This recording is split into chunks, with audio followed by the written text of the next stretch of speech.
नमस्कार दोस्तों, आज हम इस वीडियो में ट्रिगोनोमेट्री टेबल की वैल्यू कैसे याद रखें ये हम बताने वाले हैं। तो आपको सबसे पहले sine 0, sine 30, sine 45, sine 60, sine 90 की वैल्यू सिर्फ पता होनी चाहिए। इसके बाद ये बचे हुए एंगल की वैल्यू आप खुद निकाल सकते हैं। साइन 0 की वैल्यू 0 होती है, साइन 30 की वैल्यू 1/2, साइन 45 की वैल्यू 1/√2, साइन 60 की वैल्यू √3/2 और साइन 90 की वैल्यू 1 होती है। तो सिर्फ आपको कॉस थीटा की वैल्यू निकालने के लिए साइन की वैल्यू को पलट देने का है। सिर्फ ये 1 इधर आएगा, √3/2 यहाँ आएगा, 1/√2 यहाँ ही रहेगा, नीचे रहेगा उसके ही, 1/2 यहाँ आएगा, 1/2, 0 यहाँ आएगा। tan थीटा की वैल्यू आप निकालने के लिए हमको पता है साइन अपॉन कॉस tan होता है 0/1, 0, 1/2 अपॉन √3/2, 2 कैंसिल होगा और हमारा 1/√3 रहेगा। 1/2 अपॉन 1/√2, √2 कैंसिल होगा, हमारा 1 ही रहेगा।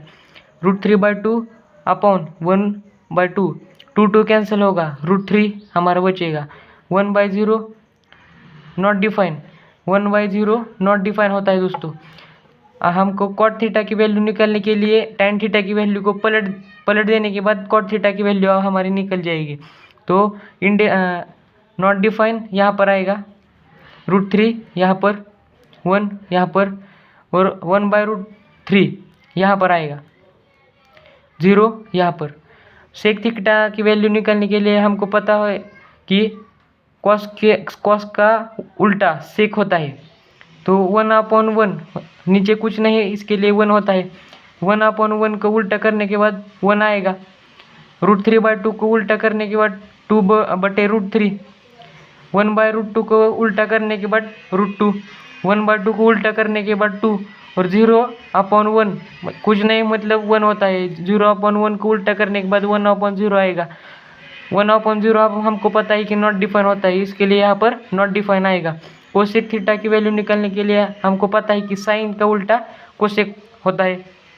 0/1 को उल्टा करने के बाद कुछ नहीं मतलब 1 होता है भाई। तो 0/1 को उल्टा करने के बाद 1/0 आएगा हमारा। 1/0 मतलब हमको पता है कि नॉट डिफाइन होता है। तो 1/2 को उल्टा करने के बाद 2/1 आएगा। 1 लिखो या ना लिखो उससे कुछ फर्क नहीं पड़ेगा, इसके लिए सिर्फ 2। 1/√2 को उल्टा करने के बाद √2 और √3/2 को उल्टा करने के बाद 2/√3, 1/1 को उल्टा करने के बाद 1 आएगा। तो ये थी हमारी ट्रिक। सिर्फ आपको साइन थीटा की वैल्यू याद रखनी है।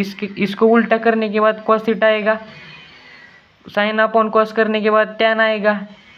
tan की वैल्यू को उल्टा करने के बाद tan की वैल्यू को पलट देने के बाद कॉट की वैल्यू आएगी। और सेक तो आपको पता है कि साइन कॉस का उल्टा सेक होता है। तो कॉस की वैल्यू को उल्टा करने के बाद सेक की वैल्यू और साइन की वैल्यू को उल्टा करने के बाद कोसेक की वैल्यू। तो ये थी हमारी ट्रिगोनोमेट्री टेबल को याद रखने की ट्रिक। तो कैसी लगी कमेंट में बताओ और सब्सक्राइब करना मत भूलो।